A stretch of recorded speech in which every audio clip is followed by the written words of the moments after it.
Good morning students. आज का paper बेटा जो सेट नंबर 2 है वो है हमारा, इसको सोल्व करेंगे हम। और पिछले पेपर में आपके एक दो डाउट्स पता चला था सर के थ्रू मुझे, तो एक्चुअली मेरे अकॉर्डिंग तो आंसर वही है बेटा। आपके हो सकता है बुक में क्या प्रॉब्लम है। हाँ, वो जो सिनोनियम वाला क्वेश्चन है उस पर मुझे डाउट था, मैं श्योर नहीं हूँ, क्योंकि सिनोनियम का जो क्वेश्चन है वहाँ पर एक्चुअली सारे के सारे उसके सारे ही सिनोनियम हैं, और एक को चूज किस तरीके से करेंगे या किस वे में वो क्वेश्चन पूछा गया था, मुझे इस पर डाउट है। अदरवाइज जो क्वेश्चन बाकी पैराग्राफ से रिलेटेड दो क्वेश्चन थे, मुझे वो आंसर मैंने दोबारा से भी पढ़ा, मुझे अपना आंसर ठीक लगा। क्या रीजन है, प्रिंटिंग मिस्टेक है या किस तरीके से है, I can't say anything about that. Let us start today's paper. Banks play a vital role banks play a vital role in the functioning of our economy. कहता है कि बैंक जो है ना, एक वाइटल का मतलब होता है सजीव वैसे, और यहाँ पर मतलब है बहुत इम्पोर्टेंट रोल प्ले करते हैं इन किसी भी कंट्री की, हमारी कंट्री एनी इकोनॉमी, मतलब किसी भी कंट्री की जो अर्थव्यवस्था होती है उसके लिए। To those who have money to spare, banks are the custodians of their saving. जिनके पास पैसे हैं उनके पैसे को सेव करने वाले, बचा कर रखने वाले, सेफ्टी प्रोवाइड करने वाले कस्टोडियंस। कस्टोडियंस किसको बोलते हैं? जो कि प्रोटेक्शन में लगे होते हैं। On which a good return can be earn by wise and efficient management. और बड़े ही अच्छे तरीके से चीज़ को मैनेज करके बड़े ही समझदारी के साथ एक अच्छा रिटर्न भी मिलता है। तो सबसे पहले पैराग्राफ में बात कर रही है जा रही है बैंक जो है उनका क्या इम्पोर्टेंस है, और दूसरा अब उसने बताया है कि रिच लोग जो हैं उनके लिए क्या इम्पोर्टेंट है। तो उनकी मनी जो होती है वो सेफ होती है, प्लस रिटर्न भी मिलता है। The millions of small farmer, artisans and other self employed person, a bank can be a resource of credit. और बहुत सारे वो लोग जो कि फार्मर हैं, आर्टिशियंस हैं, या फिर सेल्फ एम्प्लॉयड हैं, जो छोटे हैं, मतलब मिडिल क्लास के लोग हैं, उनके लिए क्या है, उनको रिसोर्स ऑफ क्रेडिट है, क्रेडिट प्रोवाइड करवा सकता है। Which is the very basis of any effort to improve their meagre economic lot. Meagre जो होता है ना बेटा, उसका मतलब होता है कमी, ठीक है। तो ये कहता है कि जो बैंक होता है वो उनको क्रेडिट प्रोवाइड कर देता है, जिसकी वजह से उनका जो मिगर इकोनॉमिक है, जो वो बहुत थोड़े से उनके पास पैसे होते हैं, उसमें इम्प्रूवमेंट हो पाता है। मान लो किसी ने जो है बैंक के थ्रू लोन लिया और अपना काम स्टार्ट कर लिया, हालांकि उसके लिए बहुत मुश्किल होता अगर वो बिना किसी हेल्प के पैसे कलेक्ट करने में टाइम लग जाता, ये बोलना चाह रहे हैं। Even establish trade and industry, big और स्मॉल, कैन नॉट फंक्शन और expand without even adequate bank credit on reasonable terms. Adequate होता है, एडिक्वेट जो है मीगर का अपोजिट होता है, वैसे पर्याप्त होता है इसका मतलब, ठीक है। तो कहता है छोटे ही नहीं, जो बड़े इस्टेब्लिश्ड इंडस्ट्रीज और बहुत सारी और भी ट्रेड हैं, जैसे व्यापार है, वो भी अगर बैंक से हेल्प ना मिले रीजनेबल टर्म्स पर, तो वो भी एक्सपेंड नहीं कर पाए। For our growing number of educated young man and women, ये बोलता है अब ग्रोइंग नंबर ऑफ एजुकेटेड, जो नंबर बढ़ता जा रहा है, ग्रोइंग नंबर है। Bank offers an opportunity for employment, तो जो एजुकेटेड मैन और वीमेन हैं, जैसे उनको क्या कर रहा है, अपॉर्चुनिटी प्रोवाइड करता है बैंक एम्प्लॉयमेंट की। आगे है which at the same time is an opportunity for serving the society, और उनको एम्प्लॉयमेंट मिलता है तो वो अपनी सोसाइटी को सर्व करते हैं। मतलब एक पर्सन अगर अपना सेल्फ एम्प्लॉयमेंट स्टार्ट करता है, अपना काम स्टार्ट करता है, तो सोसाइटी को भी बेनिफिट हो जाता है और बहुत सारे अपनी वजह से और लोगों को भी काम प्रोवाइड करवा पाता है। तो this who do not have business of their own, bank like the postal system or the railways provide a facility for our day to day life। और कहता है वो लोग जो बिजनेस से रिलेटेड नहीं है, बैंक उनके लिए पोस्टल सिस्टम का काम करता है, और द रेलवेज मतलब डे टू डे लाइफ जो है उसको को फैसिलेट करता है, फैसिलिटी प्रोवाइड करता है बैंक। इस तरीके से ये पैसेज है, ठीक है। तो सारी चीज़ें हमने देख ली। अब देखते हैं question number 1। Banks are not, सबसे पहले कस्टोडियन ऑफ पब्लिक मनी, उसके बाद है क्रेडिट गिविंग ऑर्गेनाइजेशन, उसके बाद है प्रोवाइडिंग अपॉर्चुनिटी फॉर एम्प्लॉयमेंट। तो कस्टोडियन रिच पीपल के लिए थे मनी के, ये ठीक है। उसके बाद दूसरा बोलता है क्रेडिट गिविंग ऑर्गेनाइजेशन, तो जो न्यू और स्टार्टअप करने वाले जो होते हैं, छोटे थे ट्रेड, उनके लिए था क्रेडिट गिविंग। उसके बाद providing opportunity for employment, employment के लिए भी प्रोवाइड करवाते हैं जो कि एजुकेटेड है पर्सन है, मैरिड है। सारी चीज़ें लिखी हुई हैं पैराग्राफ में, हमने देख लिया। तो मेरे अकॉर्डिंग बेटा ये राइट आंसर बन गया इसका डी, जनरेटिंग मनी। तो मनी जनरेट नहीं करते बैंक, ठीक है। अब नेक्स्ट क्वेश्चन की ओर चलते हैं। बैंक्स आर कम्यूटिंग पैसेंजर, अच्छा इसमें नोट लगाया हुआ था ना, तो हमें वो फाइंड आउट करना था जो इनमें से नहीं है, इस चीज़ का ध्यान रखना। तो कौन सा काम नहीं करता है फाइंड आउट करना था, तो डी आंसर है।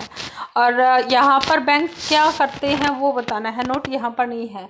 कम्यूटिंग पैसेंजर्स, कम्यूटिंग करना मतलब क्या होता है कि एक जगह से दूसरी जगह ना जाना, डेली बेसिस पर जो ट्रैवल करते हैं उसको बोलते हैं। तो बैंक तो नहीं ट्रैवल करते। अच्छा इसके बाद सोर्स ऑफ क्रेडिट, वो तो होते हैं बेटा, सोर्स ऑफ क्रेडिट है। डिस्ट्रीब्यूटिंग पोस्ट करने का काम उनका नहीं है, ग्रोइंग क्रॉप्स का काम भी नहीं है। तो राइट ऑप्शन बी हो गया। How are banks like postal system, अब बैंक पोस्टल सिस्टम के जैसे क्या हैं, कैसे हैं, प्रोवाइड क्रेडिट, लेकिन क्रेडिट से रिगार्डिंग पोस्टल सिस्टम का यूज नहीं किया गया था।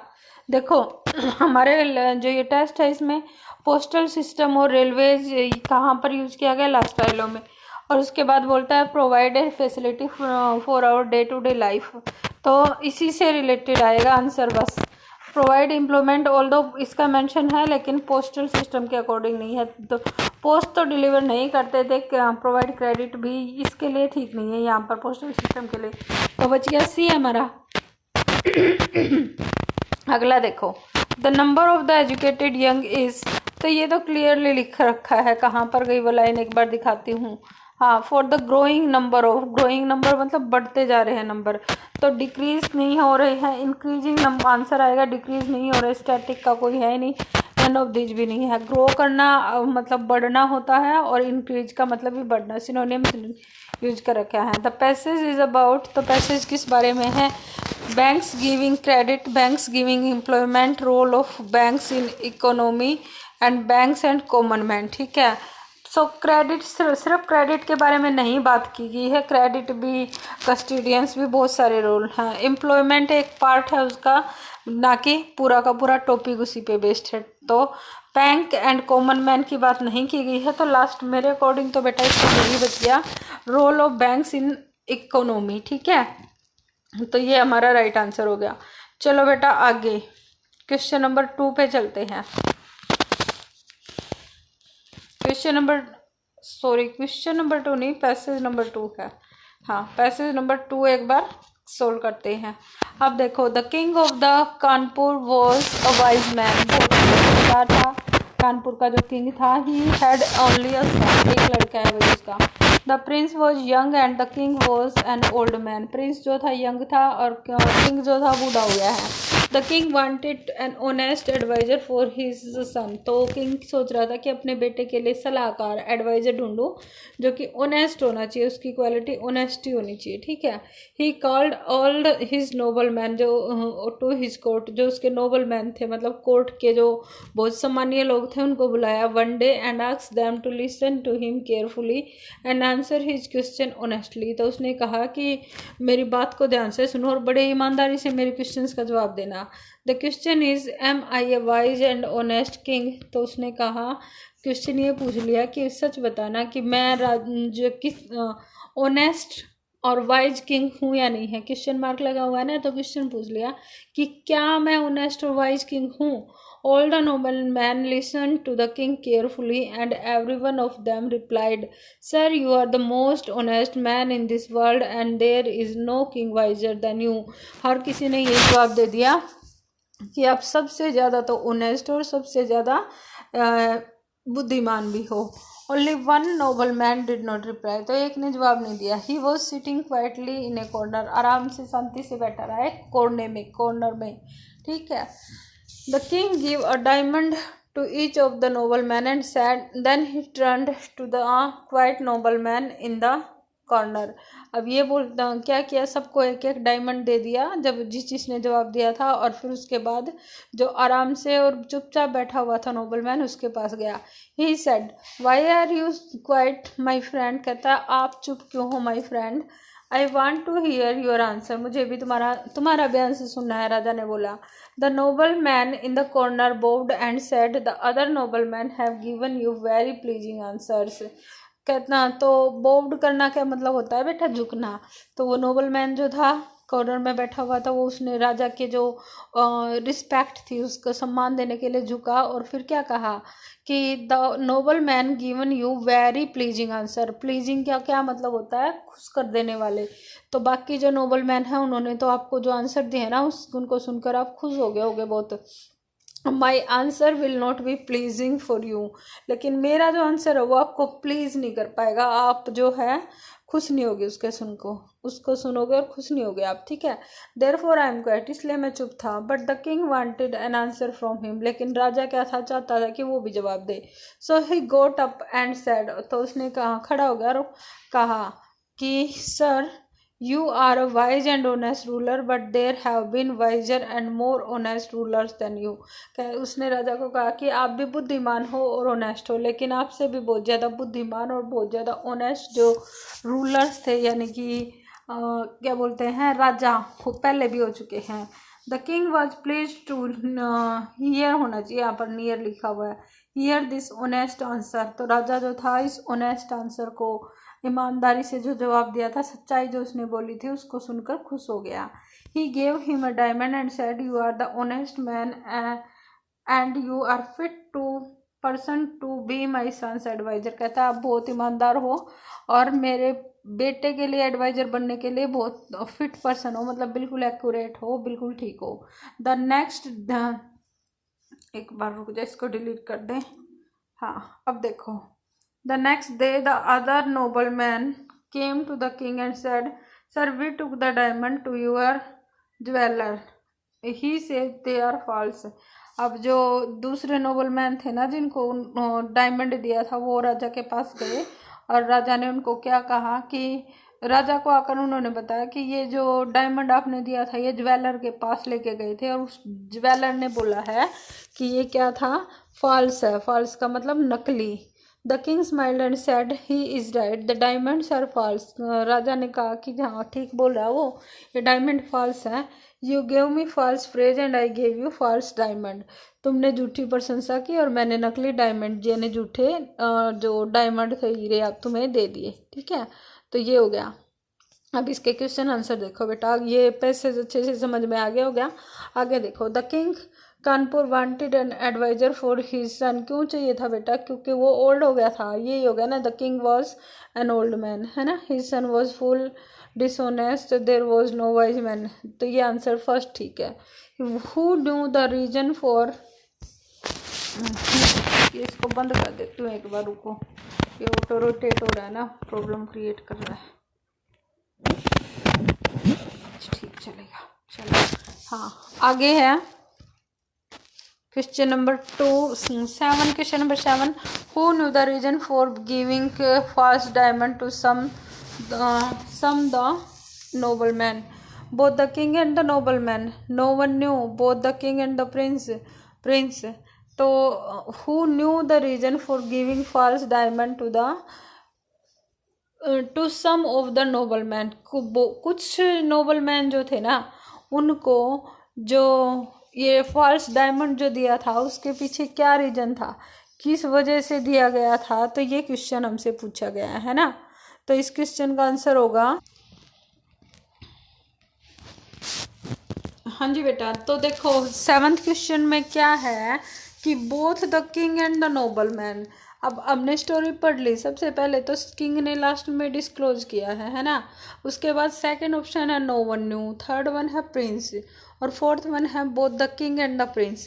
तो अब अगर हम ऑप्शन के अकॉर्डिंग देखें ना, तो इसमें अगर नन ऑफ द दीज होता तो वो ऑप्शन होता कि नोबलमैन को बाद में पता चला था, लेकिन प्रिंस का कोई चक्कर है ही नहीं, और किसी को भी नहीं पता था, ये हो ही नहीं सकता। और प्रिंस को फिर अगर अगेन से प्रिंस का नाम आ गया, तो क्यों ऑप्शंस के अकॉर्डिंग हमें ए लगाना पड़ेगा, अदरवाइज इसका ऑप्शन सिर्फ किंग होता तो वो होता। इस तरीके से चीज़ें ना बदल जाती हैं कई बार, है ना। The king called the nobleman to his court, because क्यों बुलाया था भाई नोबलमैन्स को कोर्ट में, अब ओरली भी बता सकते हो। The king called his nobleman to his court because he wanted to distribute false diamond, he wanted to punish them, he wanted to find a honest man, he wanted to hear false praise। क्या था, false diamond देने के लिए नहीं बुलाया था, नाना punishment के लिए। तो ऑप्शन कौन सा, सी हमारा राइट हो गया। One of the nobleman was silent because, क्यों साइलेंट था जो कॉर्डन में बैठा था वो, क्योंकि क्यों, he was not allowed to speak, राजा ने मना थोड़ी किया था, अलाउड था ना, वो बोल तो सकता था। उसके बाद ही वॉज डिसऑनेस्ट, क्या वो ईमानदार नहीं था, ये भी गलत है। He didn't believe in false praise, he was waiting for his turn, वो झूठी तारीफ करने में यकीन नहीं रखता था। सी आंसर ठीक है। और डी जो है अपनी टर्न का वेट नहीं कर रहा था। तो ये नंबर जो 8 है बेटा, उसका ऑप्शन अपना कौन सा ठीक हो गया, ये वाला, सॉरी नंबर 9 में थे ना, see, he did not want believe in false praise. The king gave false diamond to some nobleman because, क्यों दिए थे बेटा फॉल्स डायमंड उन नोबलमैन को, क्यों, क्योंकि the nobleman were not honest, क्योंकि वो भी ऑनेस्ट नहीं थे ना। लास्ट की लाइन ये तो बोल रही, the diamond are false, you gave me false praise and I gave you false diamond, क्योंकि वो सारे झूठ बोल रहे थे, झूठी तारीफ कर रहे थे, इसलिए ग्रीडी थे इसलिए भी नहीं था, लॉयल थे इसलिए भी नहीं था, और स्पोक ट्रूथ तो उन्होंने बोली ही नहीं थी, है ना, झूठी तारीफ की थी। आगे देखो question number 11 to 13, fill in the blanks with correct articles. और आर्टिकल देखो भाई, it is dash hours distance from here, तो ये आवर वर्ड है, ये तो सबको ही पता होगा, बहुत ज़्यादा कॉमन सी चीज़ होगी, है ना। आवर जो होता है ना, उसमें ये एच साइलेंट है, ये आ से आवर इस तरीके से बोला जाता है। तो जब आ जो है सवर की साउंड है यहाँ पर, कौन सा आंसर ठीक हो गया बेटा आपका, an hour. I eat an egg dash day, एक दिन में एक एग, तो ए डे। आगे है the guide knows dash way, guide को जो था वो नोज जानता है कौन सा वे, तो एक स्पेसिफिक रास्ता ही तो जानता है, कोई भी रास्ता नहीं है, कोई एक स्पेसिफिक रास्ता, और स्पेसिफिक के लिए द वे। तो आंसर से एक बार बता देती हूँ दोबारा से, आपका जो क्वेश्चन नंबर, पेन आ जाए भाई, हाँ, क्वेश्चन नंबर जो आपका फर्स्ट 11 है उसका एन था, क्वेश्चन नंबर 12 का हमने किया था ए, और क्वेश्चन नंबर 13 है द। बहुत ईजी है आर्टिकल, कुछ भी मुश्किल नहीं था भाई इनमें, है ना। अच्छा आ जाओ अब सेंटेंस रीअरेंजमेंट वाले, मतलब ये ऑप्शंस हैं और इनमें से हमें पी क्यू आर एस की सही सीक्वेंस बतानी है। It is very easy to acquire bad habits, ठीक है, बैड हैबिट्स के बारे में हो रही है बात। अच्छा आगे है, इसके बाद इफ़ वाली स्टेटमेंट नहीं आनी चाहिए, क्योंकि सारे स्टेटमेंट जो है ना अपोजिट थिंग दिखा ही नहीं रहा। If we continue to do it, तो सबसे पहले मेरे अकॉर्डिंग होगा the more we do a thing, ठीक है, क्यू वाला ऑप्शन सब में पहले है, क्यू एक में ही पहले दिया हुआ है, वैसे ऑप्शन यहाँ से भी डी हो जाता है, लेकिन एक बार देख लेते हैं फिर भी। It is very easy to acquire bad habit, the more we do a thing the more we attend to likely doing it. अच्छा इसके बाद हमारा होना चाहिए if we don't continue to do it we feel unhappy, है ना। और उसके बाद है बेटा this is called force habit, और the force of habit should be fought against, ठीक है, ये सीक्वेंस है। और ऑप्शन जो डी है वो आपका करेक्ट ऑप्शन हो गया, QPSR, ठीक है। चलो आगे, आई एम श्योर दैट, अच्छा ये तो पिछले टेस्ट में भी यही वाला था sentence, I am sure that he thought, I am sure that he thought he would never reach Mumbai in time for the interview because the train was 4 hours late। तो इसकी सीक्वेंस बन गई S SQRP कहाँ पर, कौन से option में है? SQRP, SQRP पहला ऑप्शन ठीक है भाई, है ना। तो इसका आंसर हो गया ए। ये देखो बेटा, ए आंसर ठीक हो गया। The man who dash I ignorant humanity arouse only pity. तो ये स्टार्टिंग का दे दिया और इससे लास्ट होगा ये बता दिया, बीच में कैसे फील होंगे वो बताने हैं। द मैन, अच्छा जी, हु मैन की क्वालिटी है, और क्वालिटी तो एस वाले सेंटेंस में दे रखी है, पोजिज ट्रूथ एंड नॉलेज, जो कि ट्रूथ और नॉलेज जो तो या सच्चाई या नॉलेज है जिसके पास, ठीक है। Is like one who occupies a vantage ground, पहले आ गया एस, उसके बाद आ गया पी, एस पी दोनों में दे रखा है, लास्ट में और फर्स्ट में। अच्छा, उसके बाद देखते हैं वन हु ऑक्यूपाइज, SPRQ, ये सीक्वेंस बन गई डी वाले की, तो राइट ऑप्शन हो गया डी, SPRQ बनी ना हमारी, ना वही नहीं बना, रुको एक मिनट, SPRQ, हाँ उसमें QR है, ये ए ही ऑप्शन आ गया, इसका भी ए आएगा भाई, सॉरी। तो इसमें ऑप्शन अपना बन गया ए वाला। देखो ये 16 का हो गया ए, और 15 का भी हमारा देख लेना कौन सा था, अब दोबारा नहीं पढ़ रही मैं, बट एक बार बताया था ना वही देख लेना, शायद फर्स्ट था, है ना। ही थॉट, और उसके बाद ये था ही थॉट ही वुड SQ, हाँ फर्स्ट ही है इसका भी, ठीक है। तो इसका भी फर्स्ट था SQRP। He thought he would never reach Mumbai in time, ठीक है यही है। चलो आगे, नेक्स्ट सेंटेंस देखो बेटा, ये सेंटेंस है आपका, 5 पार्ट दे रखे हैं, और ये पार्ट है मतलब, और इसमें मिस्टेक है, एरर वाला पार्ट देखना है हमें, है ना। इस sentence has been divided into 4 part, और किस में एरर है ये बताना है। Have you deposited the proceed in the bank, और ये और अलग है, इससे ये साथ में लिखा हुआ दिख रहा है बैंक और नॉट, है ना। तो ये बोल रहा है कि बैंक में जमा करवा दिए या नहीं। तो भाई जब स्टेट में, जब क्वेश्चन मार्क लगा दिए हैं तो और नोट लिखने की हमें ज़रूरत क्या है, क्या तुमने बैंक में पैसे जमा करवा दिए, तो क्वेश्चन का आंसर है। तो अगर सेंटेंस पॉजिटिव होता तो ये पार्ट लिखते, अदरवाइज नहीं लिखना हमें, है ना। जैसे तुमने खाना खा लिया या नहीं, है ना, तुमने खाना खा लिया या नहीं। और क्या, अगर दूसरा मैं बोलूँ क्या तुमने खाना खा लिया, तो वो क्या तुमने खाना खा लिया इंटेरोगेटिव सेंटेंस है, इंटेरोगेटिव में और नोट लगाया ही नहीं जाएगा, इसकी ज़रूरत ही नहीं है, बेकार में ऐसे एक्स्ट्रा यूज कर रखा है। तो डी वाला पार्ट जो है वो एरर है। The reason for the sudden explosion in the aircraft had not been discovered till today. अच्छा, अब देखो बेटा, एक तो बात कर रहा है ये टिल टुडे, आज तक की बात कर रहा है, और दूसरे ऐड लगा दिया इसने, टेंस गड़बड़ में नहीं हो गया, ये प्रेजेंट है और यहाँ पास्ट यूज कर रहा है। तो ऐड की जगह हमारा क्या होना चाहिए, यहाँ पर एज आना चाहिए, है ना। ऐड की जगह has not been discovered till today ठीक था, और यहाँ पर इसलिए ऐड वाले पार्ट में मिस्टेक है। और नेक्स्ट सेंटेंस है, if any of the founding fathers of our constitution was to return to life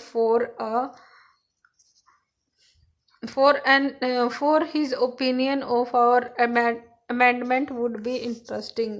क्या सेंटेंस में फ़र्क है, बहुत ही डीप में सेंटेंस पूछ रखा है ये देखो एनी लिख दिया यहाँ पर, है ना। एनी का क्या मतलब हुआ भाई, एनी होता है नेगेटिव में use, note. Do you have any pen, I don't have any pen, यहाँ पर इफ सम होना चाहिए, नोट ना कि एनी, इसमें मिस्टेक है। ये कौन सा पार्ट है ये, अगर आपको पता हो तो, सम और एनी किस में यूज किए थे हमने, प्रोनाउंस में, प्रोनाउन है ये, और प्रोनाउन एनी जो है नेगेटिव में यूज होता है, तो इसमें इफ एनी वाले पार्ट में मिस्टेक है। अच्छा, the cat caught the rat, ये भाई हमारा सेंटेंस है पैसिव का, हमने किया था सेंटेंस में, और मैंने बताया था आपको कि सेकंड फॉर्म जब भी आ जाए ना, इस तरह का सेंटेंस मिल जाता है आपके टेंस में, सॉरी टेस्ट में, और सेंटेंस में जब भी वॉज वर आएगा ना, सेकंड फॉर्म होगी तो वॉज वर्ब प्लस वर्ब की थर्ड फॉर्म यूज होगी। अब इन सेंटेंस में सिर्फ वर्ब को पहचान लो, पता चल जाएगा। विल अगर सेंटेंस में नहीं दिया तो यहाँ नहीं लगा सकते। वुड अगर यहाँ नहीं दिया हुआ तो यहाँ लगाने की जरूरत ही नहीं है। अच्छा, इज कैट प्रेजेंट में होगा और फर्स्ट फॉर्म दे रखी होगी या फर्स्ट फॉर्म के साथ एस दे रखा होगा तो इज एम आर का यूज होता है। ये देखो रूल आपको बताए गए थे, है ना, जो वो इसकी वीडियो है, एक बार उसको देख लेना, है ना। तो ये क्या बोलता है, द कैट कोट जो है सेकंड फॉर्म है तो वॉज वर हमारे होने चाहिए। एक ही सेंटेंस है जिसमें वॉज का यूज कर रखा है। द रैट, क्योंकि रैट एक है ना बेटा, तो the rat was caught by the cat. ठीक है, ये समझ में आया होगा। आगे चलते हैं बच्चों। The villager dash for a long time and had no courage to speak before the educated city crowd. ठीक है, स्पीक बिफोर से पता चल रहा है कि उनके सामने बोलना था। ठीक है, इसका मतलब क्या हुआ कि कोई विलेजर स्टेज पे है जिसके जो कि बात करना चाह रहा है। स्टूड नहीं होना चाहिए भाई, स्पोक कर ही नहीं पाया तो स्पोक कैसे होगा। Hoped, adjusted. अच्छा, इसका आंसर एक बार दोबारा देखते हैं सेंटेंस को। ठीक है, एक सेकेंड। द विलेजर, ये सेंटेंस है, the villager dash for a long time and had no courage to speak before the educated city. Stood तो नहीं आएगा भाई, उसके बाद स्पोक भी नहीं, होप्ड भी नहीं, एडजस्टेड आएगा इसका आंसर। ठीक है, एडजस्टेड किया, काफ़ी टाइम तक उन्हें एडजस्टमेंट करने की कोशिश की अपने आप को, लेकिन फिर बोल नहीं पाया उनके सामने। ठीक है, she disliked eating in the dash restaurant. तो रेस्टोरेंट की क्वालिटी बतानी है। नॉइजली नहीं होता, नॉइजफुल नहीं आएगा, नॉइजी, शोर शराबे से भरा। ये है बेटा C answer. No one writes to me dash you. अब बिसाइड का मतलब और बिसाइड्स का मतलब आपको अगर पता है, या बिटवीन का, पहले चीज बात करना, एनी ऑफ दिस तो हो नहीं सकता, बिल्कुल भी नहीं। तीनों में से कोई भी भर दो, ये पॉसिबल है ही नहीं। अच्छा, बिटवीन जो होता है, दो चीज, दो के बारे में बात करते हैं, या तो ये या फिर ये, या दो के बीच में कोई चीज हो तो बिटवीन, है ना। लेकिन एक ही ये बात कर रहा है नो वन के बारे में, कोई भी नहीं, तो दो नहीं है, अमंग ऑप्शन में है ही नहीं। No one writes to me dash you. Beside और बिसाइड्स में क्या फर्क है। बिसाइड जो होता है बेटा, उसका मतलब होता है बाय द साइड, और जो ये बिसाइड है इसका तो क्या हो गया, बाय द साइड। और बिसाइड्स का मतलब क्या होता है, के अलावा, है ना, तुम्हारे अलावा। तो इसमें क्या बोला, तुम्हारे साइड में है या तुम्हारे अलावा। तो ये कहता है कि तुम्हारे अलावा जो है कोई और लेटर नहीं लिखता है, दैट इज बिसाइड्स। तो राइट ऑप्शन क्या हो गया बच्चों इसका, बिसाइड्स। आगे है, choose the एंटोनियम्स of the verb given in the capital. तो इसका एमरेज, एमरेज का मतलब क्या होता है बच्चों, एंटोनियम बताना है। एंटोनियम्स क्या होते हैं, उल्टे वर्ड। अच्छा, एमरेज क्या होता है, निकलना। और शाइन चमकना हो गया, सप्रेस दबाना हो गया, साउंड आवाज होती है, तो सिंक आ जाएगा इसका। सिंक का मतलब डूबना। ठीक है, किसी चीज में धंसना, और एमरेज मतलब निकलना। सिमेट्री है, सिमेट्री क्या होती है, जैसे कोई फिगर बना लिया है ना, उसको दो लाइन में, दो इक्वल पार्ट में डिवाइड कर देना। जैसे हमारा फेस है, सेम सेम होता है दोनों साइड, तो दैट इज सिमेट्री थिंग। और इसका देखो, अगली है, रफ है, अनइक्वल है। और इसका ये वाला है एसिमेट्रिक, मतलब समान और असमान। तो एसिमेट्रिक जो है इसका राइट ऑप्शन हो गया। इनका दोबारा बता देती हूँ बेटा एक बार। ये है आपका एमरेज का आ गया सिंक, और सिमेट्री का आ गया एसिमेट्रिक। ठीक है, तो ये सारी ये हमने बेटा अपना नेक्स्ट सेट भी कंप्लीट कर लिया है।